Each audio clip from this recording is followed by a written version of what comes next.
Mevrouw Wouwstraat, u hebt het woord. Merci, Monsieur le Président.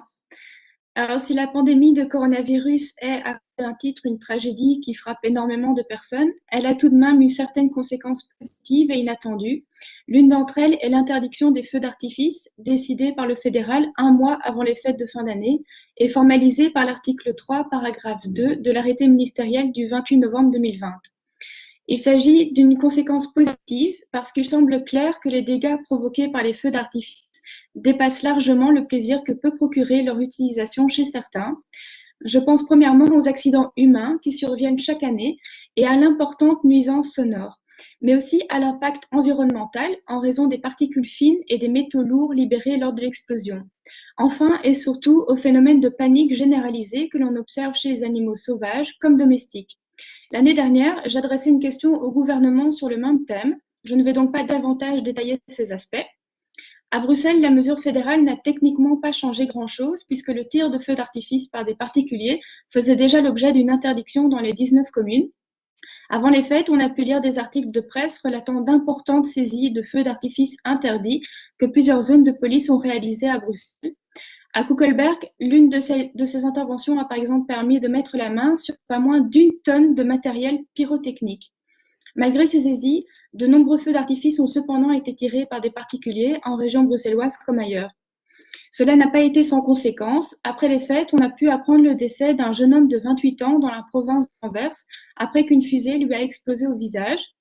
Des accidents similaires se sont produits dans d'autres pays d'Europe. Dans les rues de Rome, plusieurs centaines d'oiseaux sont tombés morts, vraisemblablement suite à la peur engendrée par les détonations.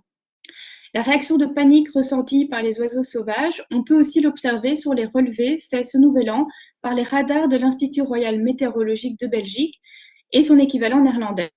Près de la frontière nationale, les radars ont ainsi détecté, comme chaque année, l'envol paniqué et simultané de milliers de canards et d'oies sur le coup de minuit. Des travaux scientifiques se sont penchés sur ce phénomène en pointant du doigt les accidents qu'il provoque et le coût énergétique qu'il représente pour les oiseaux en plein hiver.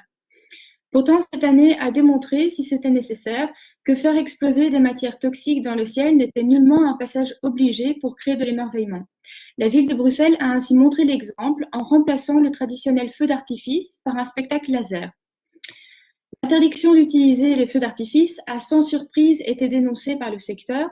Parmi les griefs évoqués par les artificiers, il y a l'incohérence entre, d'un côté, l'utilisation interdite et de l'autre, la vente en magasin parfaitement autorisée. Sur ce point, on peut difficilement leur donner tort, et pour toutes les raisons que j'ai évoquées, on peut estimer qu'il serait bénéfique d'aboutir à une interdiction de commercialiser des feux d'artifice, une mesure qui serait motivée ne fût-ce que par des motifs de protection des animaux. Cette demande est soutenue par une pétition signée par plus de 25 000 personnes qui a été adressée au gouvernement il y a 2 ans.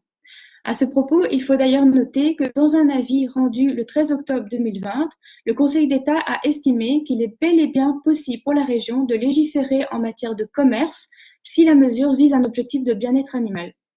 Monsieur le ministre-président, mes questions sont les suivantes. Existe-t-il cette année un bilan des feux d'artifice tirés illégalement à Bruxelles pendant les fêtes et des accidents qu'ils ont provoqués chez les humains ou les animaux?